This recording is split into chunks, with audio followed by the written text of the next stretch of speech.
Bismillahirrahmanirrahim. Assalamualaikum warahmatullahi wabarakatuh. Alhamdulillahirabbil alamin wa bihi nasta'in wa la umurid dunya waddin. Wassalatu wassalamu ala asyrafil anbiya'i wal mursalin sayyidina wa maulana Muhammadin wa ala alihi wa sahbihi ajmain. Amma ba'd.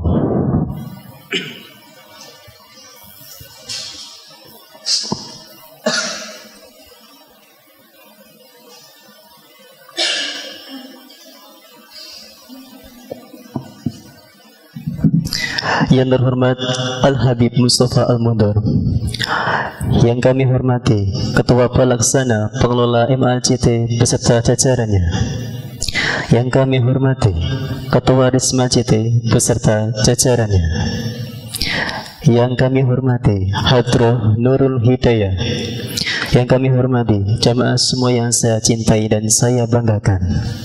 Yang pertama dan yang paling utama, marilah kita bacakan puja dan syukur kita kepada Allah SWT atas rahmat dan hidayahnya kepada kita semua, dan kita bisa berkumpul di majelis yang insyaallah penuh barakah ini, sehingga pada hari ini yang berbahagia ini kita masih diberi kenikmatan iman dan Islam.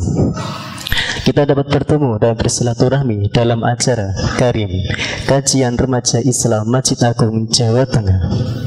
Tak lupa salawat serta salam tercurahkan kepada Nabi yang tidak pernah ke Cianjur tapi namanya tetap disanjung, Nabi yang tidak pernah ke Medan tapi namanya tetap dikenang. Siapa lagi kalau bukan Nabi Agung Muhammad sallallahu alaihi wasallam. Semoga kita dengarkan syafaatnya besok di yaumil akhir. Amin Allahumma amin. Hadirin sekalian saya hormati dan semoga dirahmati Allah, pada kesempatan yang berbahagia ini saya duduk di sini sebagai pembawa acara Karim Kajian Remaja Islam Masjid Agung Jawa Tengah. Langsung saja saya akan membacakan susunan acara pada acara malam hari ini sebagai berikut. Yang pertama, pembukaan. Yang kedua, mau'idhah hasanah. Yang ketiga, tanya jawab.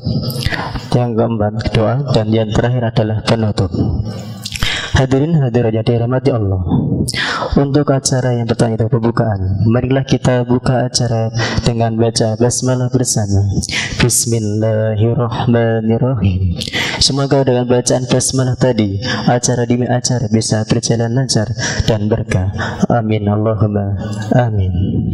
Acara selanjutnya yaitu yang kita tunggu-tunggu, yaitu mau'idhah hasanah yang akan disampaikan oleh beliau Al-Habib Mustafa Al-Mundhar.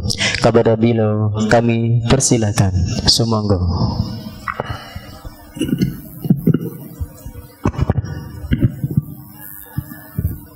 Bismillahirrahmanirrahim. Assalamualaikum warahmatullahi wabarakatuh.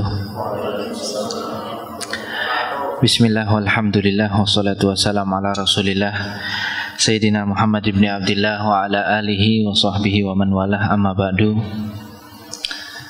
Teman-teman Risma JT yang saya cintai, tim Hadroh apa nih?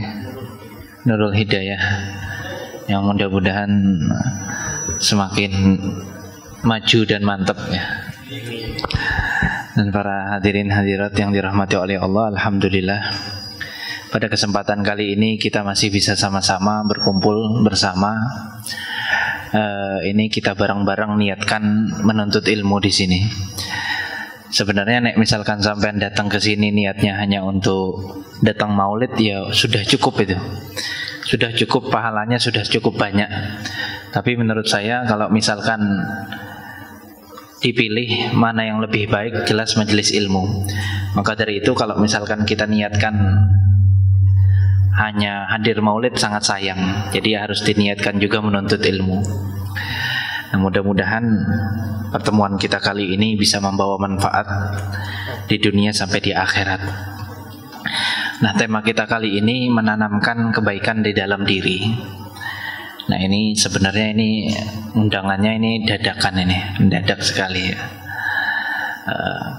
Menanamkan kebaikan di dalam diri ini saya langsung aja. Menanamkan kebaikan di dalam diri itu kita harus sepakat dulu kebaikan yang kayak gimana yang kita sepakati itu, yang kita maksud itu kebaikan kayak gimana.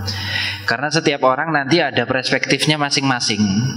Mungkin antum pernah dengar cara pandang seseorang. Kalau di bahasa filsafatnya itu world view.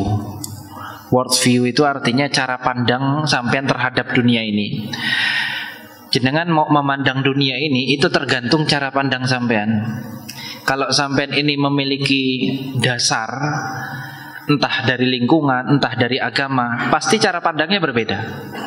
Saya contohkan seperti ini. Jenengan kalau misalkan melihat orang, ya, melihat orang atau melihat hewan disembelih pas Idul Adha, disembelih. Kalau sampean sebagai seorang muslim, sampean akan menganggap hal itu bagus. Ya. Hal itu bagus karena sampean mendasari pandangan sampean adalah apa? Seorang muslim. Oh, itu ibadah. Cuman sebagian orang yang tidak beragama atau di agama lain, misalkan di agama Hindu, ya, atau Buddha, mereka kayaknya kalau menyembelih apalagi sapi, apalagi kerbau, ya. Nah, karena sapi itu sebagian agama itu menganggap mereka itu Tuhan, ya. Sapinya Tuhan, ya.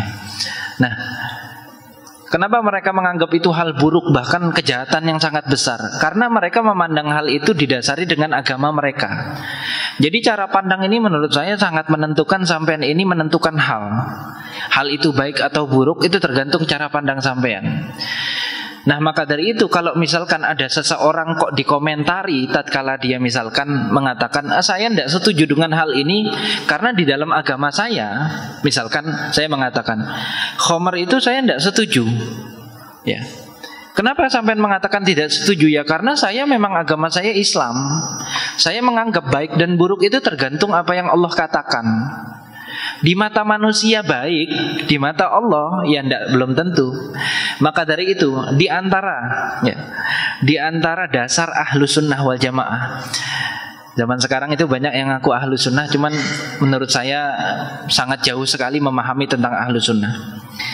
Di antara dasar Ahlus Sunnah mengatakan baik dan buruk itu apa yang Allah katakan baik ya baik, apa yang Allah katakan buruk ya jadi buruk, gitu. Walaupun di mata kita kayaknya itu buruk, cuman kalau Allah katakan baik ya tetap baik. Beda halnya nanti dengan filsafat.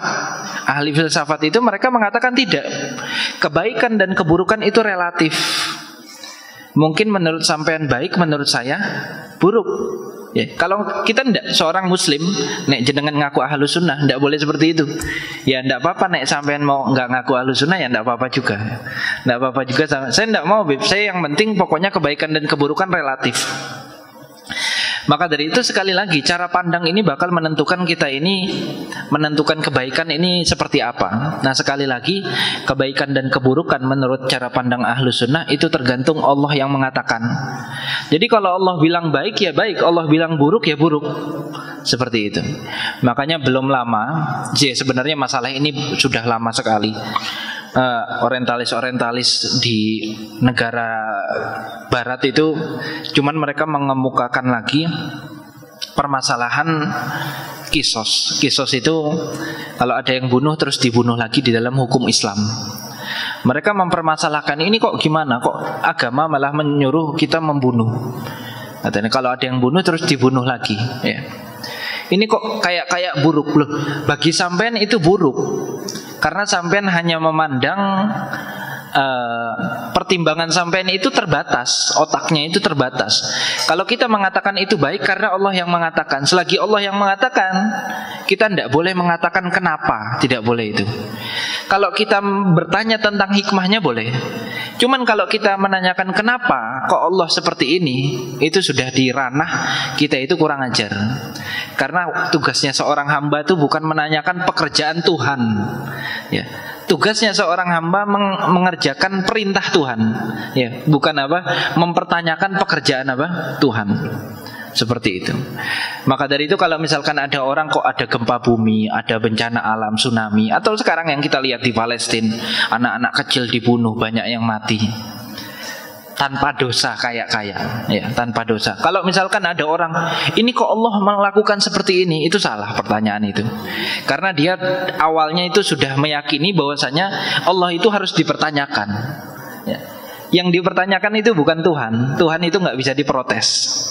Tuhan itu pemilik semuanya. Maka dari itu sekali lagi kalau kita menanyakan apa hikmah di balik semua ini, itu boleh. Ya. Nah, hadirin hadirat yang dirahmati oleh Allah, kalau kita sudah mengetahui berarti kebaikan ini tergantung Allah yang mengatakan baik jadi baik. Ya. Walaupun di mata kita kaya-kaya itu buruk. Ya. Ya, mata kita kan terbatas, akal kita ini terbatas. Maka dari itu, jenengan kalau misalkan ada yang anak kuliah ngambil ini filsafat enggak di sini? Antum kalau misalkan kuliah ngambil filsafat atau baca filsafat langsung sekalian, antum nanti lihat definisi kebaikan dari Sukrat. Sukrat itu gurunya Aristoteles ya. Jadi mereka juga punya sanad itu ya. Punya sanad sampai ke akhir, misalkan yang paling dikemukakan oleh dunia barat, Immanuel Kant. Itu semua tentang kebaikan itu beda-beda mereka. Definisi kebaikan aja mereka bingung, nggak bisa, karena nggak bisa memang ya. Maka dari itu saya sangat menyarankan antum membaca kitabnya Syekh Ramadan Al-Buti, sudah diterjemahkan di dalam bahasa Indonesia. Bahasa Arabnya itu judulnya Allah Amin Nas. Allah ataukah manusia yang lebih mengetahui kebaikan untuk alam semesta ini. Itu sudah diterjemahkan di dalam bahasa Indonesia. Itu sangat bagus ya, beliau membandingkan ya.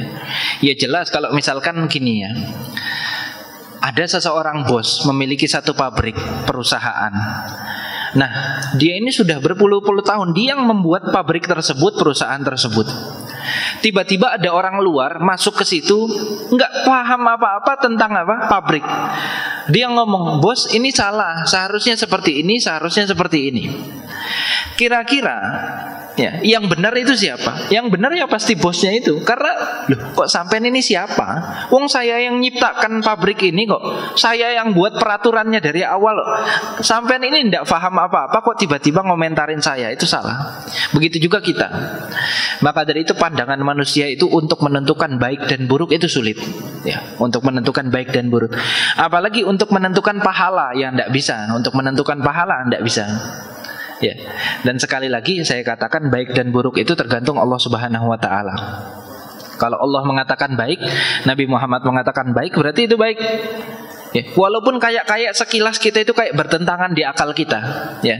Ya berarti bukan hukum Islamnya yang salah, yang nggak masuk akal. Kita aja yang kayak kurang berpikir, belum sampai.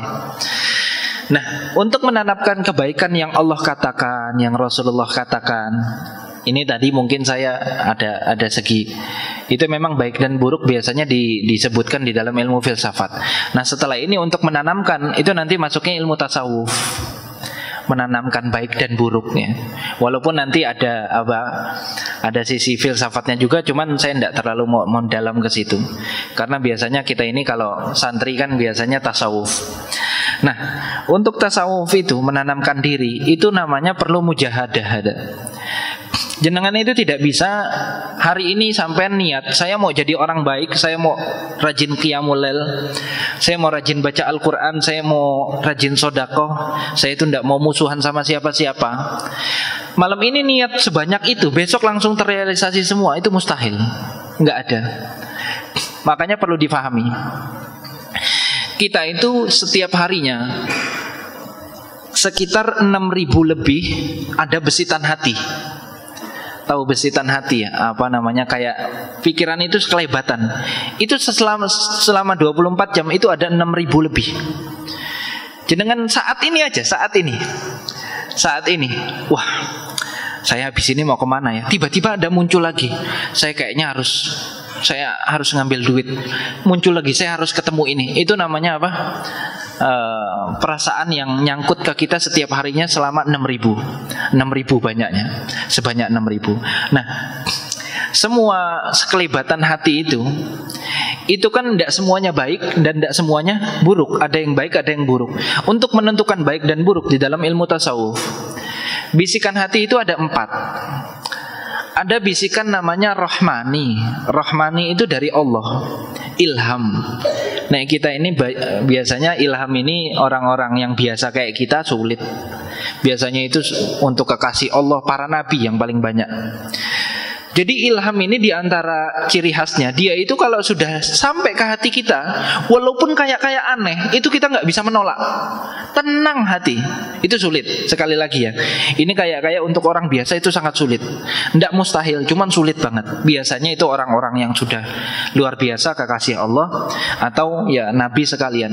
Contohnya, ibunya Nabi Musa. Nabi Musa itu baru beberapa bulan, baru dilahirkan berapa bulan. Ibunya Nabi Musa itu diperintahkan sama Allah, an alqihi fil yam. Kata Allah, ceburkan dia, hanyutkan dia di sungai. Sampai bayangkan seorang ibu baru mendapatkan anak, baru berapa bulan, kok bisa begitu tenang mengalirkan anaknya yang masih bayi? Mustahil. Cuman beda, ini ilham. Satu lagi, Nabi Ibrahim tatkala diperintahkan sama Allah untuk menyembelih nama anaknya Ismail, kok begitu tenang megang pisau? Nggak masuk akal, cuman ilham ini. Langsung tenang sudah. Perintah Allah itu langsung tenang. Kayak langsung Allah yang memberikan perintah langsung di hatinya. Itu rohmani. Sulit ya kalau kita.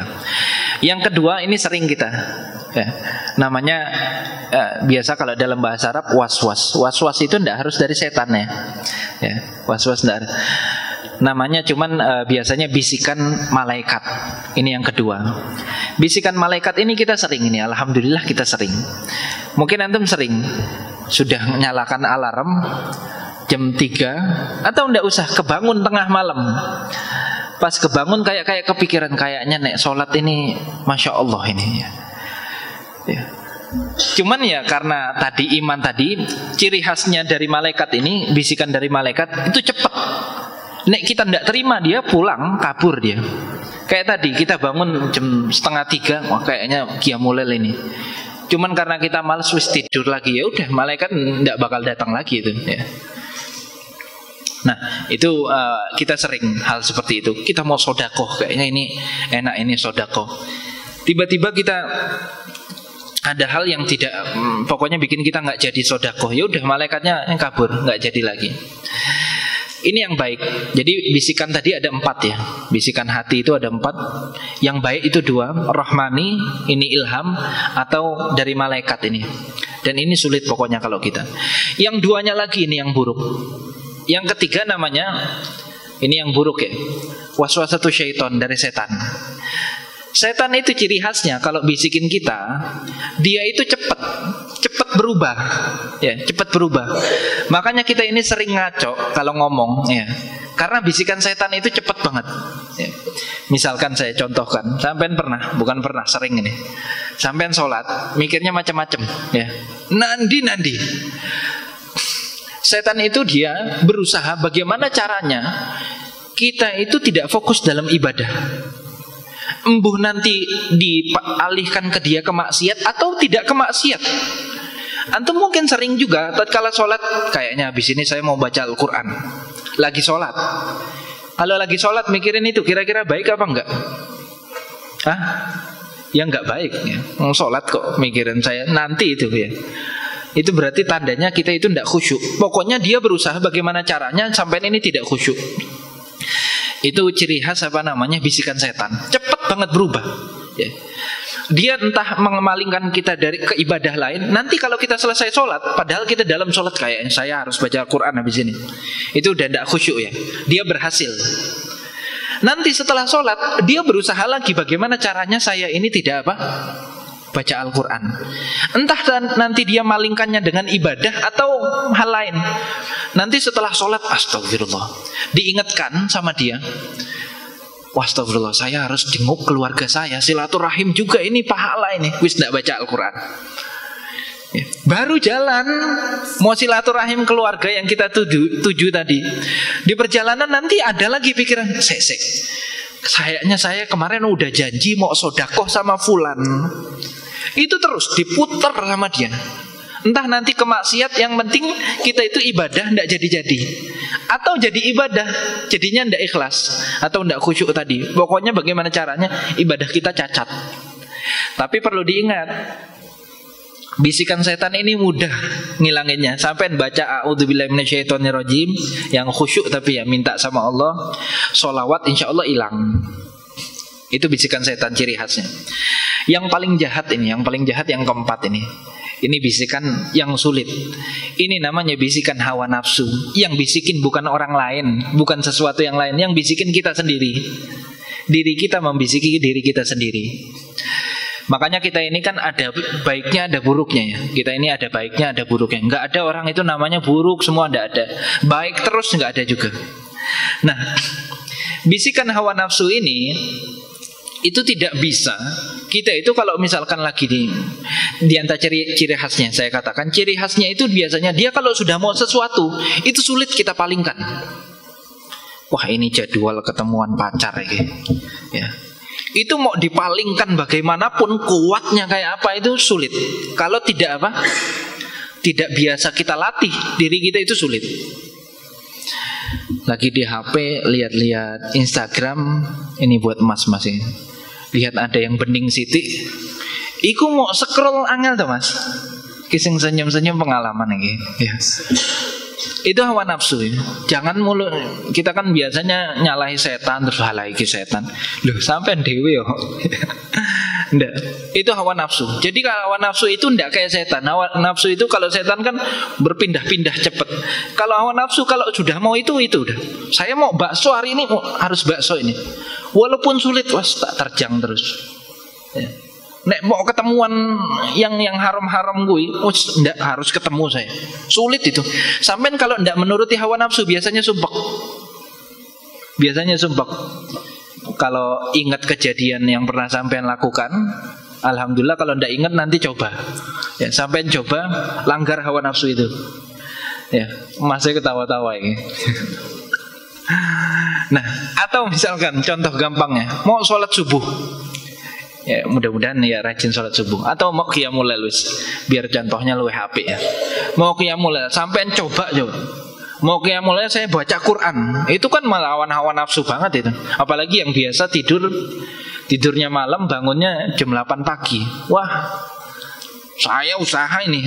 Itu kalau sudah hawa nafsunya terbiasa enak, wah berantem terus sampean. Ya, ndak bakal berpaling dia. Ndak, sampean harus tidur. Ndak boleh qiyamul lail, ndak boleh baca Quran. Jadi nek sampean niat sekarang saya baca Quran nanti jam 3, saya qiyamul lail terus baca Quran sampai subuh. Itu sampean niatkan, nanti buktikan. Ya, kuat mana kita sama hawa nafsu kita. Makanya di dalam Al-Qur'an itu sampai dikatakan ada orang-orang di sana kayak dia ini menyembah hawa nafsunya. Karena saking sulitnya. Nah, hawa nafsu ini tidak bisa dihilangkan dengan ngomong a'udzubillahi minasyaitonirrajim. Soalnya kalau kita ngomong gitu, dia juga ngomong gitu. Ya. Kita baca Al-Qur'an, ya dia juga baca Al-Qur'an, kan sama, ya, sama. Caranya bagaimana? Caranya cuma satu. Biasa guru-guru kita itu kalau mengumpamakan seperti kuda liar. Sampai kalau misalkan punya kuda liar, itu untuk menjinakkannya itu tidak cukup sekali. Itu berkali-kali, berhari-hari. Dan cara menjinakkan kuda liar itu satu. Kasih makan sedikit, suruh kerja yang lama. Ya, kasih makan ini apa namanya? Matematika ilmu tasawuf itu. Kasih sedikit, suruh kerja yang lama. Ya. Bahasanya ulur sedikit, tarik yang kuat. Itu matematika ilmu tasawuf. Artinya apa?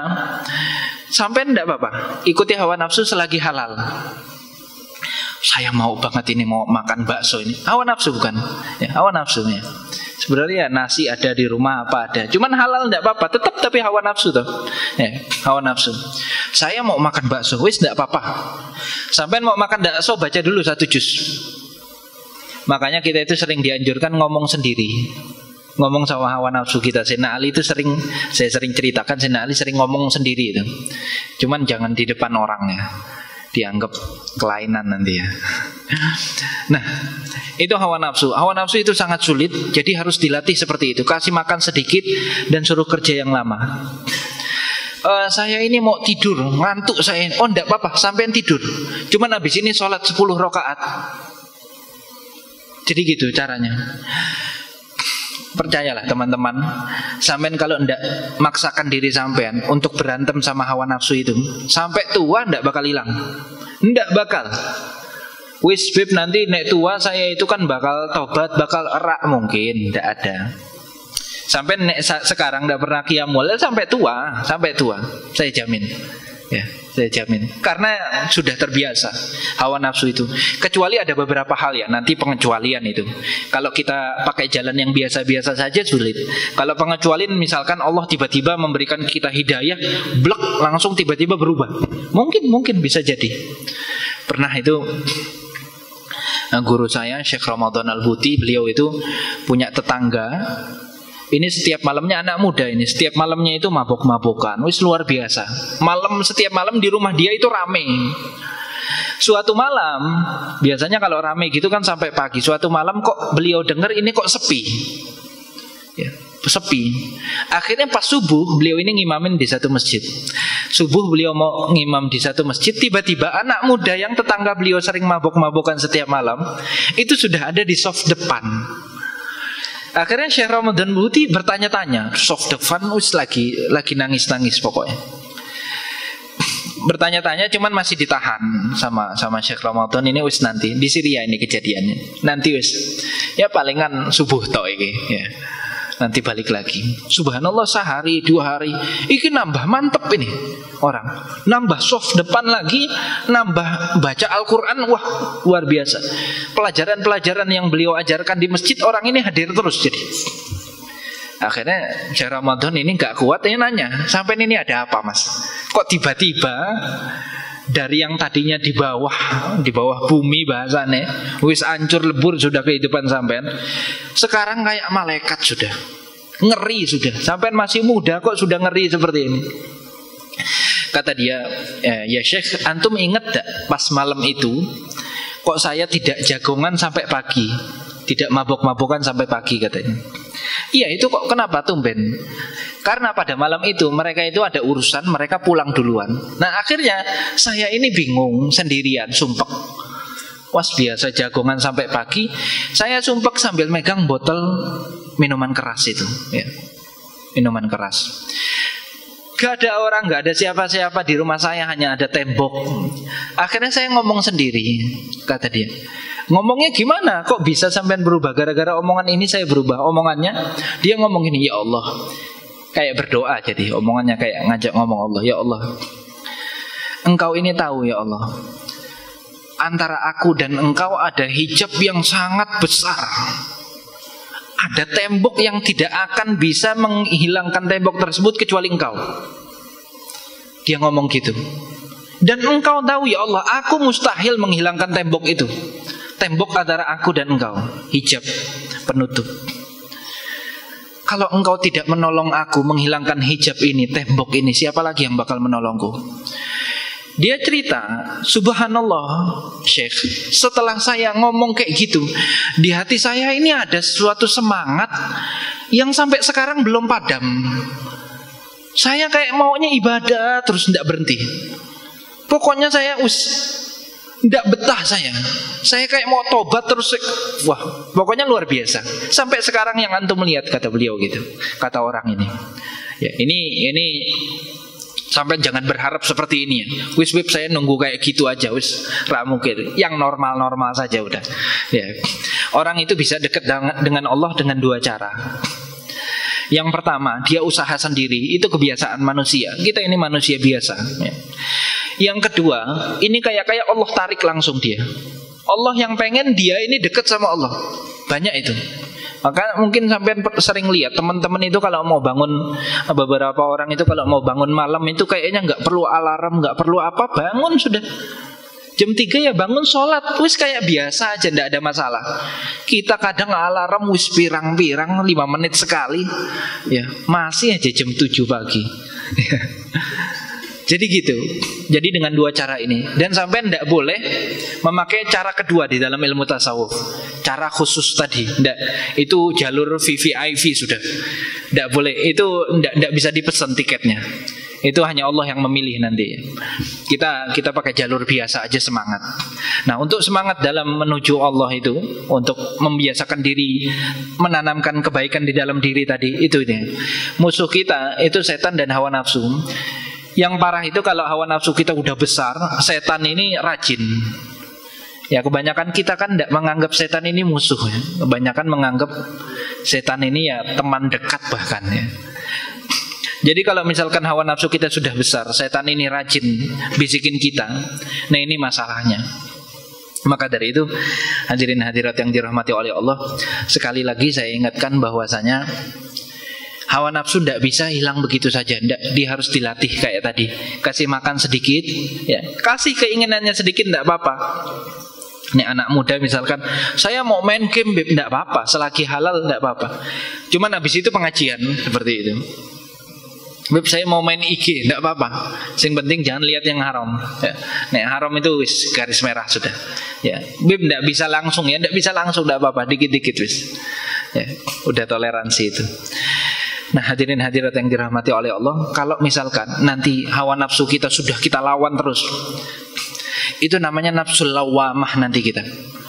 Naik kita, nafsu lawamah itu kita punya hawa nafsu itu dikatakan nafsu yang sering menghina diri sendiri.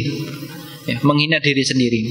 Bahkan para ulama terdahulu ya, orang-orang kekasih Allah itu, mereka itu wah mujahadahnya luar biasa.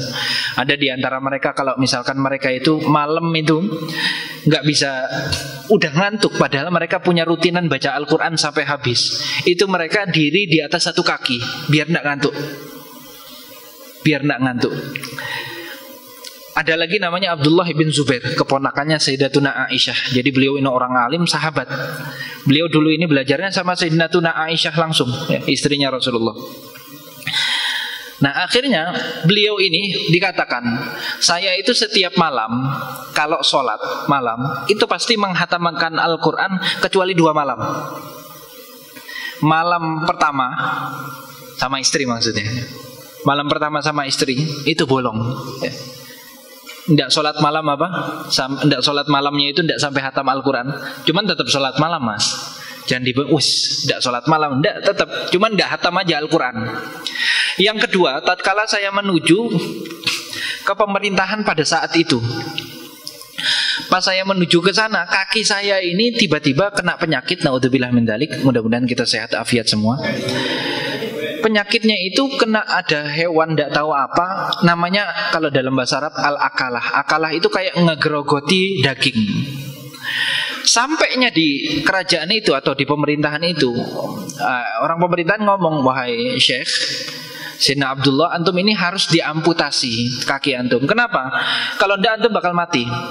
Dia ngomong, saya tidak mau nanti nek diamputasi saya dibius, tidak zikir, tidak apa, saya tidak mau. Tidak, antum harus mau, dipaksa. Ya wis, panggilkan dokter antum, dipanggilkan dokternya. Setelah dipanggilkan, tidak lama ada tamu. Raja ini kedatangan tamu, tamunya duduk di samping sebelah kiri. Jadi raja ini diamputasi, raja lagi ngobrol sama tamu yang satunya. Sayyidina Abdullah akhirnya diamputasi. Setelah diamputasi, tidak lama kemudian lagi diamputasi ini, raja lagi ngobrol. Tiba-tiba raja itu mencium bau hangus, kayak daging atau darah terkena api. Beliau noleh, loh, kok sudah selesai? Sudah selesai diamputasi. Jangan bayangkan amputasi kayak zaman sekarang ya. Amputasi dulu pakai gergaji langsung, pakai gergaji langsung. Pas ditanya sama dokternya sebelum saya mau bius nggak, bius dulu pakai khomer ya, langsung pakai minuman keras biar nggak berasa sama sekali seluruh tubuh. Kata dia nggak usah, langsung aja potong. Akhirnya sampean kok ndak, kata raja itu sampai heran, kok saya ndak dengar suara sampean jeritan atau apa? Ndak apa-apa saya. Wis ini sudah alhamdulillah. Tidak lama datang orang. Ini habis diamputasi, kakinya hilang satu. Datang orang ngomong, wahai Sayyidina Abdullah, ana dapat kabar. Ini kabarnya tidak enak. Apa kabarnya? Anaknya antum, anaknya itu kalau nggak salah 4. Anaknya antum 2 orang baru meninggal, masih kecil. Habis kaki diamputasi, dengar kabar anak 2 meninggal langsung. Anak 2 meninggal. Akhirnya raja ini bingung. Subhanallah, Sayyidina Abdullah, antum ini hari ini luar biasa banget. Wis enggak apa-apa. Wis tak izin pulang. Ya, tak izin pulang. Kata Allah, ngambil saya 1 kaki, saya masih punya 1. Allah ngambil saya 2 anak, saya masih punya 2. Wis semuanya titipan Allah. Akhirnya pas beliau pulang, sampainya di kotanya, kota Madinah kalau nggak salah. Kota Madinah. Akhirnya di depan gerbang Madinah ada yang nanya, Sayyidina Abdullah, bagaimana perjalanan antum? Wah, kita nek misalkan perjalanan dari sini ke Jakarta, Jakarta ke sini aja curhatnya wis luweh-luweh. Walah capek. Macet, panas luar biasa wis pokoknya. Tolnya mahal wis opo ae wis. Sayyidina Abdullah menjawabnya apa? Laqad laqina min safarina hada nasaba. Jawabnya pakai Al-Qur'an, surat Kahfi. Laqad laqina. Ya, kita capek, saya capek sedikit. Safar saya tadi, perbagian saya capek sedikit. Wis enggak apa-apa, dia masuk habis itu. Jadi sekali lagi ya, orang kata beliau, nah malam itu saya enggak bisa berdiri. Makanya saya naik sholat malam itu kalau sampai 30 juz saya enggak kuat. Enggak kuat, akhirnya enggak sampai 30 juz. Jadi saya selama hidup saya, selama saya beribadah sama Allah, saya itu sholat malam selalu menghatamkan Al-Quran kecuali 2 malam itu. Ya, antum jangan pikir nanti Habib itu kan sahabat, itu muridnya langsung istrinya Rasulullah. Nggak, antum jangan pikir seperti itu. Sampai sekarang masih ada orang-orang kayak gitu. Kita aja yang nggak ngelihat, Allah menutup kita. Orang kayak gitu khusus. Ya sulit wis. Temen jenengan nek punya temen kayak gitu was. Apa namanya nek bahasa saya cokot. Ya. Biar ndak mabur itu. Wah, itu satu-satunya teman yang bisa nolong kita di akhirat nanti. Saya tidak mau, ini yang terakhir, saya tidak mau cerita yang di Palestina iman mereka seperti apa. Wis sampean melihat sendiri. Saya mau cerita yang di negara lain. Negara Syria tahun lalu ini terjadi musibah gempa. Gempanya itu luar biasa. Sekali gempa itu langsung runtuh semua rumahnya, saking besarnya. Akhirnya pada suatu saat pas gempa itu guru saya yang ada di sana bercerita. Itu luar biasa katanya. Saya menyaksikan imannya orang sana luar biasa. Ada orang kakek-kakek mungkin umurnya 60-70 tahun. Dia ini tertimpa puing. Jadi gempa belum sempat ngapa-ngapain langsung hancur. Cuman alhamdulillah puingnya itu tidak sampai niban dia. Jadi mungkin masih terjaga sama puing lainnya. Dia masih bisa berdiri. Ada bolongan sedikit, tidak lama tim penyelamat datang. Terus ngomong, wahai apa namanya, Bapak, wis sampean sabar dulu, kita panggilkan ini tim penyelamat lainnya buat ngangkat puing, biar sampean bisa selamat. Nggih, saya minta satu permintaan, saya minta air katanya. Oh nggih, mungkin buat minum ya. Ini airnya ada di botol, mungkin dikasih. Nek sana, mereknya apa, aquanan ya. Akhirnya, enggak, saya minta air agak banyak. Loh buat apa Pak? Saya mau wudu katanya. Tim penyelamat ini kesal tau. Loh, sampean kok lagi seperti ini kok mau wudhu? Sampean ini mau apa? Enggak, sudah masuk waktu sholat toh. Saya mau sholat, enggak ada masalah. Jadi apa ya, iman-iman yang seperti sahabat yang saya ceritakan itu masih ada sampai hari kiamat bakal ada.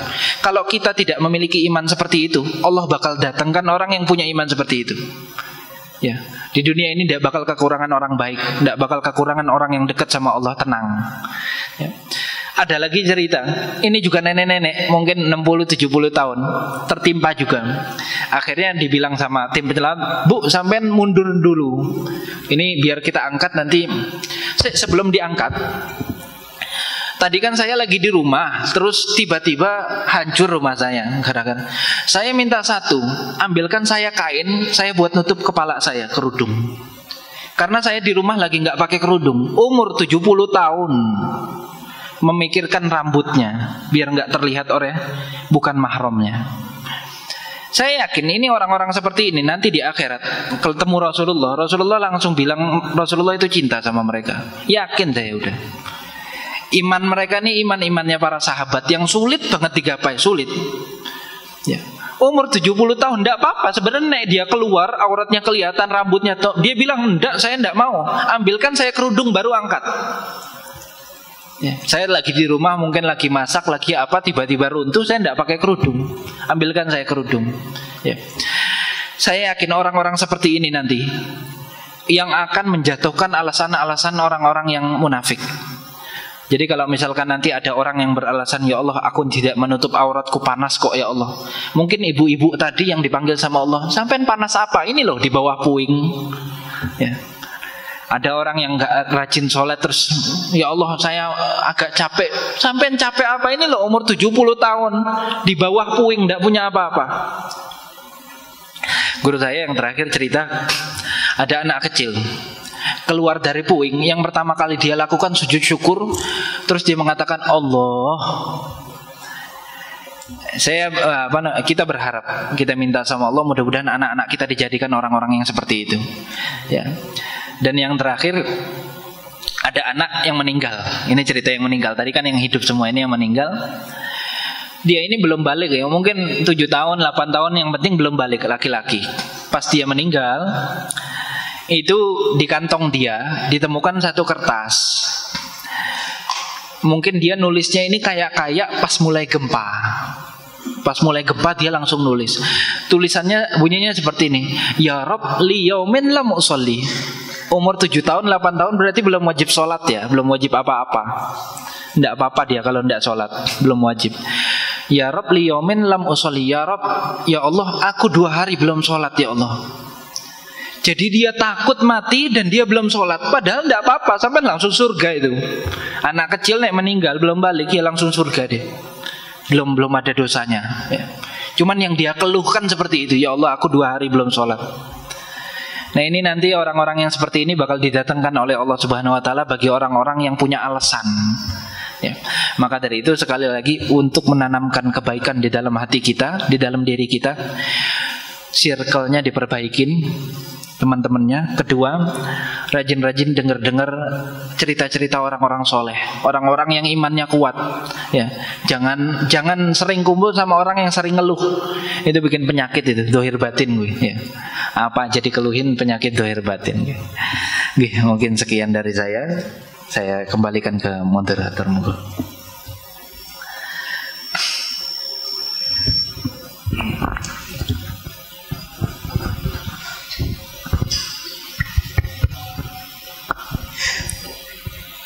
Terima kasih kami ucapkan kepada beliau. Semoga apa yang beliau sampaikan dapat membuka semangat kita dan bisa lebih dekat kepada Allah SWT. Dan semoga bermanfaat bagi kita semua, keberkahan terus mengalir dalam aliran darah kita sampai akhir hayat nanti. Amin Allahumma amin. Acara selanjutnya adalah tanya jawab. Bagi akhwat dan ikhwan, saya persilakan untuk bertanya kepada beliau. Saya kasih 2 pertanyaan, yang satu akhwat dan yang satu adalah ikhwan. Bagi para penanya, kami persilakan. Sumonggo.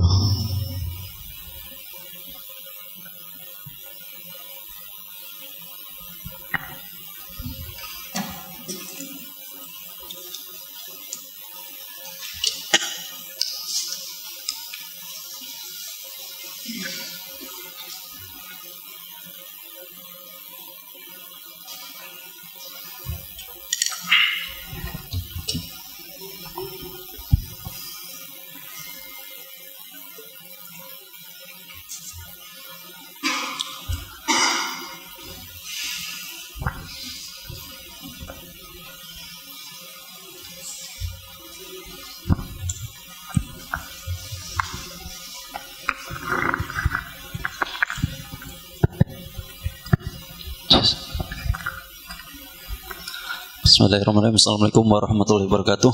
Waalaikumsalam. Izin bertanya, Habib.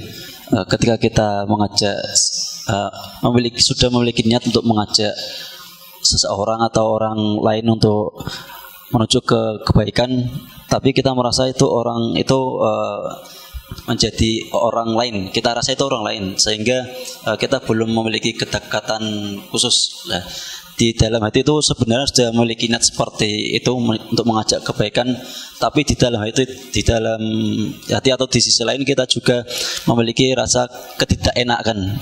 Misalkan kalau kita mengajak orang tersebut kebaikan, tapi orang tersebut sebenarnya itu orang lain. Kita takut kalau orang itu merasa kayak kita dianggap sok gitu loh. Nah, itu bagaimana mengatasi rasa ketidakenaan seperti itu, Bib? Terima kasih. Wassalamualaikum warahmatullahi wabarakatuh. Waalaikumsalam. Oke. Ini tak jawab langsung. Jadi kalau misalkan kita itu mau ngasih tahu orang tapi kita itu tidak enak, ya, mengatasi ketidakenaan itu gimana? Mas, kita tidak harus kita itu tidak harus menjadi orang yang ngasih tahu terus, tidak harus. Ya. Kalau sampean menganggap nasihat sampean ini kayak malah bikin fitnah, malah bikin masalah, tinggalin aja orang tersebut. Yang penting sampean di hati itu masih mengingkari perilaku yang tidak baik atasnya. Maka dari itu kita ini ingat ini ya, ini kaidah di dalam ilmu fikih, setiap sesuatu yang dosa melihatnya juga dosa. Pacaran dosa, melihat orang pacaran juga dosa. Ya. Buka aurat dosa, melihat aurat juga, semuanya. Setiap sesuatu yang dosa dilihatnya juga dosa. Seperti itu patokannya. Khamar itu dosa.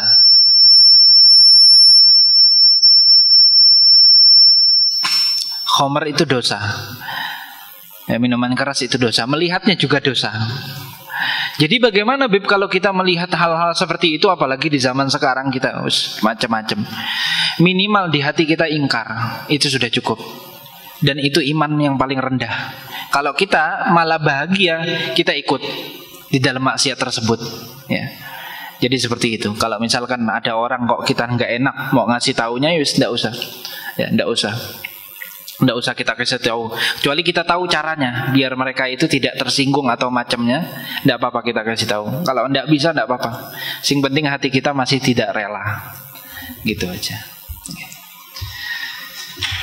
Oke, monggo. Ada lagi? Ada lagi, semoga dari akhwat.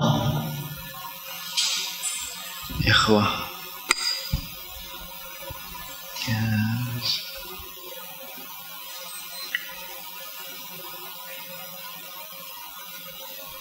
Ya, semoga bisa ke depan.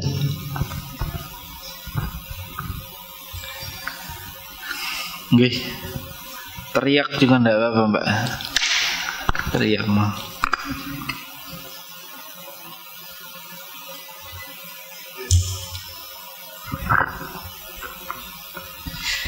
Bismillahirrahmanirrahim. Assalamualaikum warahmatullahi wabarakatuh. Waalaikumsalam warahmatullahi. Mau nanya, sebelumnya kan tadi Habib bilang bahwa kalau orang berubah itu kan ada dua. Yang satu dari kita usaha sendiri, dan yang kedua itu dari hidayah dari Allah. Ya, sebelumnya ini memang saya kan ya jauh banget dari Allah gitu ya, Bib ya. Pernah ngelakuin pacaran juga gitu. Dan tiba-tiba di sini dari Allah saat itu kemungkinan mau serius gitu. Ya, terus tiba-tiba keluarga udah dekat, udah saling kenal.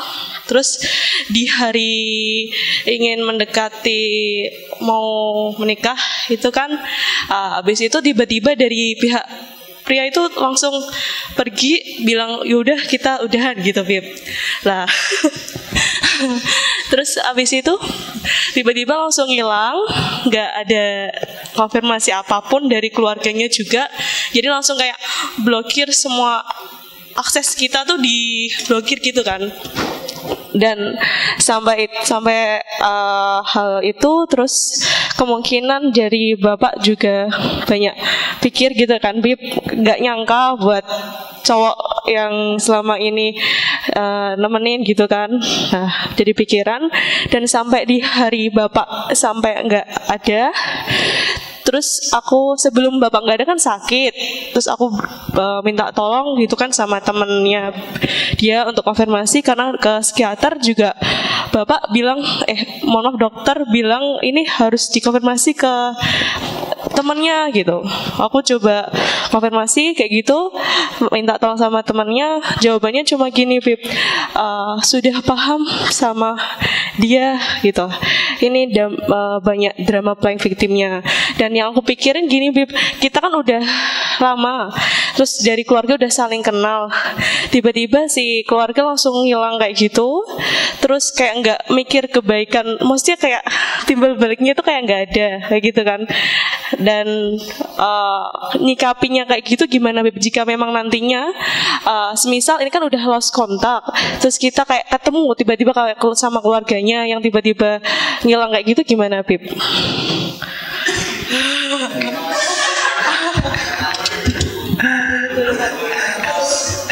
Nggih, Mbak, santai, Mbak. Sebelumnya saya sarankan yang perempuan cari calon ciri khasnya satu, yang takut sama Allah, itu aja. Saya enggak, kalau ditanyain Bib kriteria yang baik, saya enggak tahu kriteria yang baik kecuali yang takut sama Allah, itu aja. Ya, yang ini juga yang laki-laki, nek cari perempuan yang takut sama Allah. Takut kalau mau melakukan maksiat itu takut. Gitu. Itu bakal yang buat laki-laki ya. Kalau menemukan perempuan yang seperti itu bakal bisa mencetak gitu, ya. Nah, untuk perkara mbaknya. Nah, pertama saya mau mengatakan Mbak bahwasanya Mbak tenang aja, dengan artian setiap perilaku yang dolim itu bakal ada balasannya. Allah Subhanahu wa taala itu berfirman dalam hadits qudsi, la antaqimanna minadh-dhalimi fi ajilihi wa ajilihi. Aku akan balas dendam, kata Allah. Ini yang mengatakan Allah langsung. Bahasanya balas dendam bukan berarti Allah ini tersakiti atau enggak. Aku bakal balas dia, orang yang dolim, di dunia ataupun di akhirat. Jadi tidak ada yang namanya dunia ini ceritanya ada yang dolim terus yang terdolimi tenang-tenang aja, atau yang didolimi itu atau yang mendolimi tenang, tidak ada. Pasti nanti ada balasannya. Untuk orang tua Mbak, itu harus cari psikiater yang lain itu Mbak. Cari psikiater yang lain. Kalau misalkan atau selain orang tuanya Mbak ada yang sampai sakit seperti itu, atau mbaknya sakit seperti itu. Bapak sudah tidak ada toh. Iya. Ya. Maksudnya orang lain, kalau misalkan dari keluarga Mbak atau mbaknya langsung, kalau masih kepikiran dengan sakit hati seperti itu, Mbak nggak usah heran Mbak, di dunia ini banyak orang jahat. Ya, banyak orang jahat dan juga banyak orang baik, ya. Banyak orang jahat. Jadi di dunia ini kita ini tidak bisa menghindar dari musibah. Sebenarnya saya tadi mau menyinggung tentang musibah. Musibah itu ada dua Mbak. Musibah itu ada musibah secara dunia, ada musibah secara akhirat. Musibah secara dunia kayak tadi Mbak, tidak punya duit itu musibah secara dunia. Tidak punya jodoh musibah secara dunia, ya. Ini musibah semua Mas. Ya. Sakit itu musibah secara dunia. Ada musibah secara akhirat, tidak sholat, rajin maksiat, itu musibah secara akhirat. Nah di dunia ini setiap manusia itu tidak terlepas dari dua musibah ini. Cuman kalau orang muslim ya sejati, sing penting bagaimana caranya dia tidak terkena musibah secara akhirat. Itu sing penting. Tidak apa-apa wes saya ini disakiti orang, sing penting Allah ridho, wis aman. Itu. Jadi sebenarnya ini untuk merubah mindset langsung ke situ memang sulit Mbak, harus perlu latihan. Cuman yang saya bisa sarankan itu aja, sabar. Saya itu kalau dicurhatin orang masalah dia, saran saya cuma satu, saya tidak mau. Saya bisa mengasih Mbak kata-kata yang mungkin enak didengar, Mbak kayak tenang sementara, enggak. Saya biasanya enggak seperti itu. Saya biasa langsung belak-belakan, saya bilang enggak ada cara lain kecuali sabar. Rasulullah sering ngomong sama sahabatnya, isbiru, sabar wis di dunia ini. Sabar, sampai punya masalah sabar, sampai sulit meninggalkan maksiat, capek meninggalkan maksiat, berat meninggalkan maksiat, sabar. Kata Rasulullah apa? Hatta talqani alal hud, nanti saya tunggu di telaga saya. Nah ini harapan kita semua. Jadi yang saran saya cuma satu, sabar. Gitu aja ya. Kalau mau nanya lagi boleh? Kalau misal ini Bib, ini kan dia udah kayak gitu dan ninggalin gitu kan. Malah dia yang bahagia duluan. Dalam bahagia sendiri kayak tenang, terus ya biasa kan dapat info kayak gitu, terus ibunya, keluarganya semua langsung ya semisal ibu langsung umrah gitu-gitu, itu gimana Bib? Ini wongnya teko ndak ini? Saya curiga Nggak ada. wongnya teko orang. Ini teko kita eksekusi di sini gitu. Enggak ya. Aman ya. Enggak apa-apa Mbak. Apa namanya? Saya katakan lagi, Mbak lihat dia bahagia. Bahagia secara apa dulu Mbak? Kalau saya katakan ada orang terkena musibah duniawi, dia badannya, atau saya katakan gini, orang ada sehat Mbak, duitnya banyak, istrinya cantik, cuman tidak pernah sholat, ada enggak? Oke. Ini orang tidak punya musibah secara duniawi, secara akhirat wah hancur dia. Ada orang lagi Mbak, banyak bahkan sakit-sakitan, sudah tua, tidak punya uang ya. Jalan sudah bungkuk, cuman sholat 5 waktu di masjid, ada enggak? Kiai-kiai itu, kiai-kiai desa, luar biasa. Dia ini duniawinya musibah, hancur lebur duniawinya, akhiratnya aman, gitu. Jadi saya mau mengatakan secara ini lagi Mbak, ini untuk penutupnya ini Mbak. Nanti nek misalkan apa namanya, Mbaknya masih kurang puas, di belakang layar sama Masnya gitu. Ya. Curhatnya nanti lewat apa namanya, biasa itu banyak yang curhat di IG yang kayak gini, ini banyak Mbak. Ini hampir mirip. Dan gitu, saya setiap ngasih saran itu saya tidak banyak sabar. Saya bilang, sing penting sampean perjuangkan akhirat ridho Allah. Tidak peduli itu musibahnya kayak apa, sing penting itu ridho Allah. Kebahagiaan Mbak yang sampean katakan, Beb, dia kok lebih bahagia Beb, padahal dia dolim. Loh, kata siapa? Dia bahagia secara duniawi aja. Cuman kalau tidak sholat malam, tidak sholat subuh, ya bodoh. Ya bodoh dia. Atau dia tidak minta maaf sama sampean, tetap menjalankan dosa terus. Gitu aja ya. Jadi yang sampean anggap itu bahagia, itu tidak bahagia Mbak ya. Itu jadi kebahagiaan dan kesedihan harus diralat, itu pemahamannya. Oke, nanti selanjutnya nek sampean mau lebih buat sini mas-mas ini ahli semua ini, kayak dengerin curhatan perempuan. Iya, ada. Oke, Mbak. Iya, makasih. Nanti insya Allah apa namanya ditanyakan lagi. Iya, ya, makasih Pak Mas.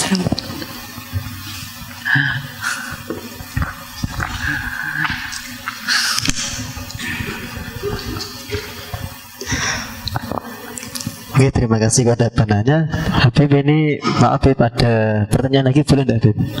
Ada pertanyaan lagi? Satu aja ya. Satu aja, nggih. Ya. Siap. Ini dari teman sini. Pertanyaannya tentang menanamkan kebaikan. Bagaimana Habib agar kita mampu menanamkan hal-hal yang baik dalam pikiran kita? Sebab seringkali saat ini kita mudah sekali mempunyai pikiran yang cenderung pesimis dan kadang terlalu mudah curiga. Terlalu mudah apa? Curiga. Seperti itu.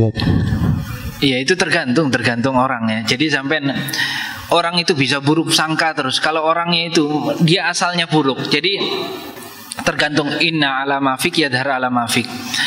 Mulut itu ya tergantung apa yang dalam hati. Nek kita ini orang jelek, saya katakan seperti ini, Mas, saya katakan ya, sampai nek dengar kata-kata paha di otak sampai apa Mas? Rak genah iki koyoke ya. Itu kenapa? Karena sudah terdoktrin seperti itu terus. Kalau ulama dengar kata-kata paha, itu yang mereka bayangkan itu hukum aurat ya. Itu pertama. Yang kedua nanti masalah ilmu. Ada masalah ilmu tentang paha itu. Ada. Jadi apa yang kita bayangkan setelah kita mendengarkan sesuatu ya. Kalau jelek, kalau orangnya jelek, pasti yang dibayangkan jelek. Pasti yang dibayangkan jeleknya. Kalau misalkan orangnya baik, apa yang masuk ke dalam hati dia, ya, itu pasti baik. Sesuatu yang buruk saja ya, kalau masuk ke dalam hati orang yang baik jadi baik. Saya sering cerita ini. Dulu Al Habib Umar bin Hafid, beliau pernah dakwah di salah satu pedesaan di Yaman sana. Yaman itu ya, saking panasnya, anginnya itu panas.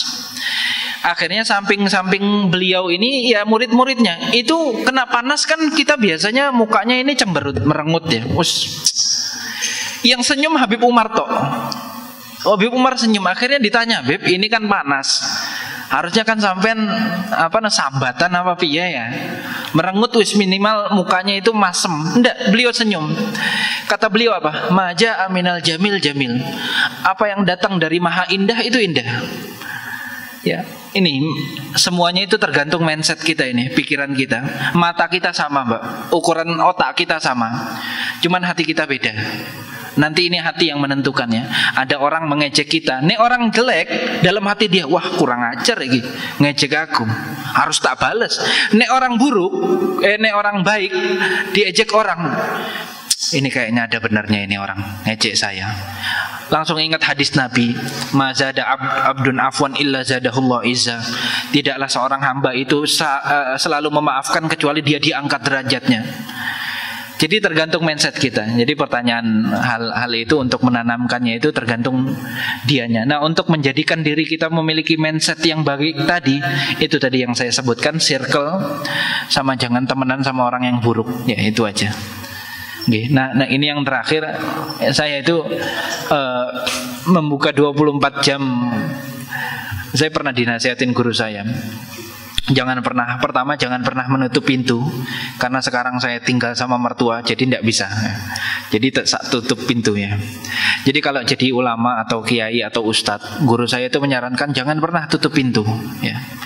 Bayangkan kalau Nabi itu punya waktu untuk ditemui. Ya. Bahaya banget ya. Begitu juga pewaris Nabi, tidak boleh.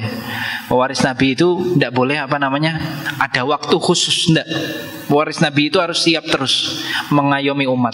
Jadi kalau misalkan sampean mau konsultasi masalah atau IG saya terbuka terus dan rumah enggak terbuka terus. Cuman nek ada ya ada saya ya. Ya. Itu saja. Terima kasih Habib. Terima kasih kepada penanya sudah memberikan pertanyaan. Semoga bisa bermanfaat buat kita dan berkah. Amin Allahumma amin. Hadirin hadirat yang dirahmati Allah, tidak terasa acara demi acara telah kita lewati. Sebelum acara terakhir, kita akan baca doa. Doa akan dipimpin oleh beliau Al-Habib Mubahar Al-Mundar. Saya persilakan. Bismillahirrahmanirrahim. Alhamdulillahirabbil alamin. Allahumma shalli wa sallim ala sayyidina Muhammadin wa ala ali sayyidina Muhammad.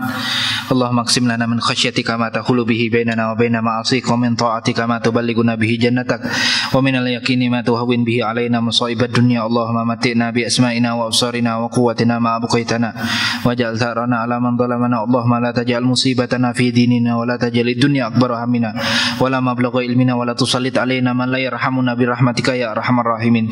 Rabbana atina fid dunya hasanah wa fil akhirati hasanah wa qina adzabannar. Rasulullah ala sayyidina Muhammadin wa alihi wasallam. Walhamdulillahi rabbil alamin. Alhamdulillahirrahmanirrahim. Untuk acara tadi adalah penutup. Hadirin hadirat jadi rahmati Allah. Untuk penutupan acara ini, mari kita tutup dengan bacaan telah bersama. Alhamdulillahirabbil alamin. Kini telah tiba di acara terakhir. Saya selaku membawa acara, mohon maaf sebesar-besarnya bila ada salah dan tutur kata dan membawakan acara ini. Terima kasih kepada hadirin semua atas perhatiannya. Izinkan saya pantun ya. Dari Irian banyak cendrawasih, roti mengembang diberi ragi. Cukup sekian, terima kasih. Semoga esok berjumpa lagi. Saya Akil Lazarus, izin pamit untuk diri. Wallahu muwaffiq ila aqwamit thoriq. Wassalamualaikum warahmatullahi wabarakatuh.